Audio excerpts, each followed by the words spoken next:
keep the vacuum handy so you can get around these holes.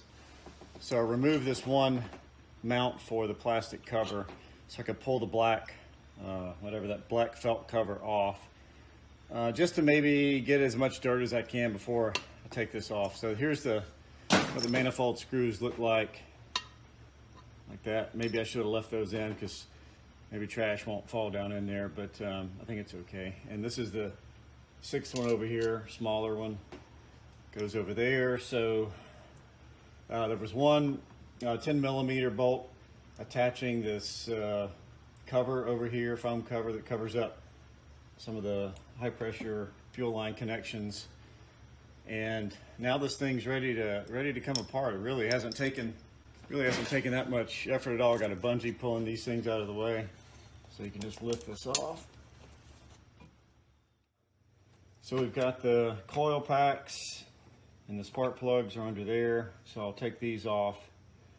The gasket must have gone with the manifold.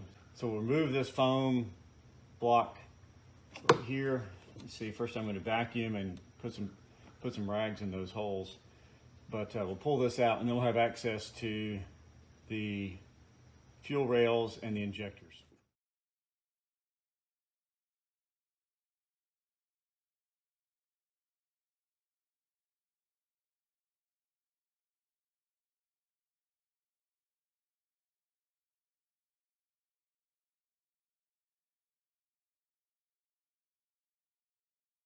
Okay, so we got that off, and we can see some of the items in here. These are the 2 fuel lines that have to be replaced.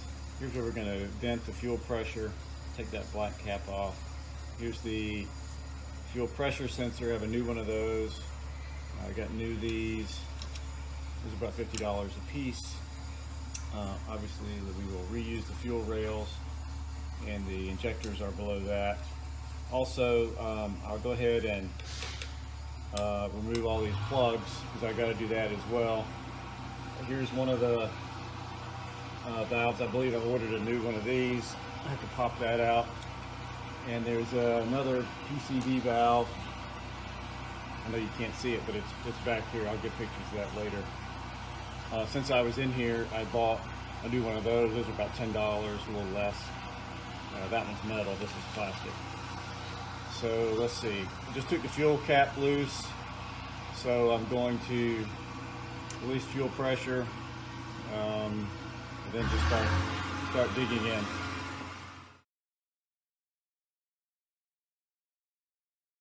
So I've got this rag, and I'm just going to put this rag over the little valve there. All right, I guess that's it. It wasn't very much. Fuel pressure sensor. It takes a 27mm deep well socket. I don't have a 27 deep well, so I just clamped some vice grips on there and was able to use these other pliers as a ratchet to get it loose.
So have the rear, or the 1, 3, and 5 injectors out, and you can barely sort of see down there where the light is. That's where number 3 goes.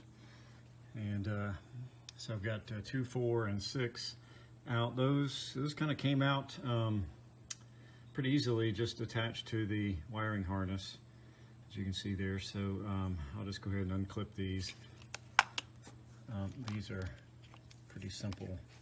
Just pull down, push down this clip. Let's see if I can show it right here. So you just push down that clip right there and pull it off. Oh, yes. Okay, so can I pick a good one? All right, well, hard to do with one hand, but I got the other ones off while they were down in that hole. And it's pretty hard working down there. It's just not a lot of space. I vacuumed it out a couple times just to make sure it stays clean, but you can see it's very tight down there.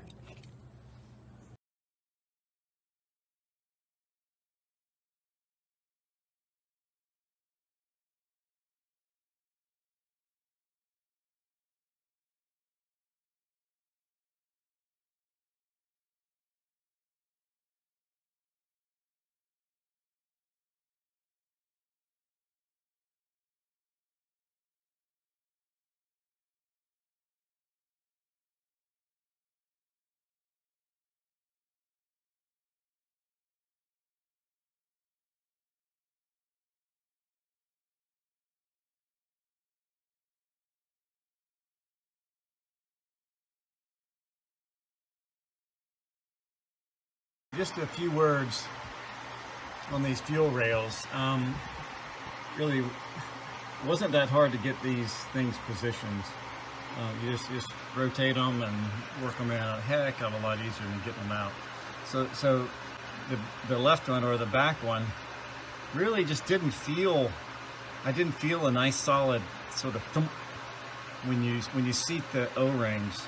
On this one, I did feel that. And so see the gap there. It's probably, gee whiz, if I push down on it, at least 1/8 of an inch, maybe a little more. These bolts here were pretty darn hard. Now I had a small ratchet, but it turns out I got the torque wrench out.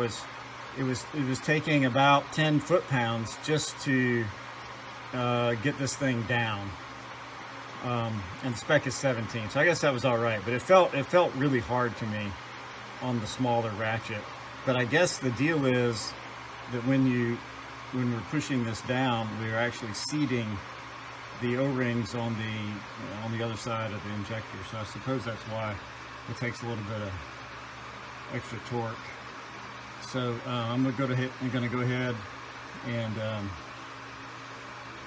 and screw these down. It's pretty darn difficult to know that you've got it right. I mean, you can on this one, the front one or the right one, you could see it. I mean, if you get your head way up in here and you lift the rail up and down, you can see it going on top of the O-ring. So it gives you at least a good sense that you're in the right place. But it is a little disconcerting that you're tightening all this stuff up and you really can't see what's going on underneath. Okay, making progress. Got the spark plugs in, coils hooked back up, fuel rails in, the harnesses hooked back up. Let's see. Oh, PCV valve in the back. Focus on that. Yep. So we got that in. I've got a new one for right there too. I have to pull that out, and then I'll put on those high pressure fuel lines.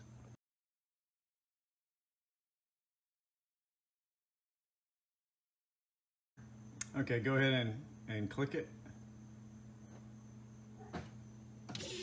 Stop.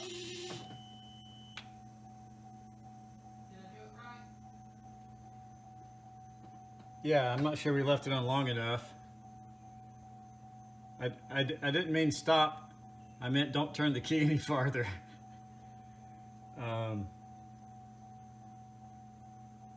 All right, go ahead and turn it on again and just leave it on.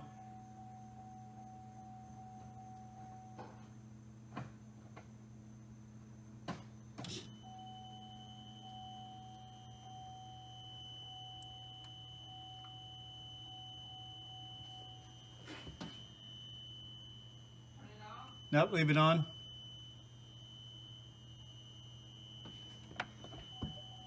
Leave it on.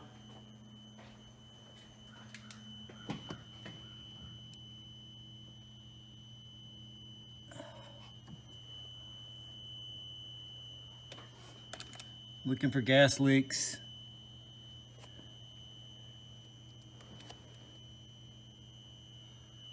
I don't really see any.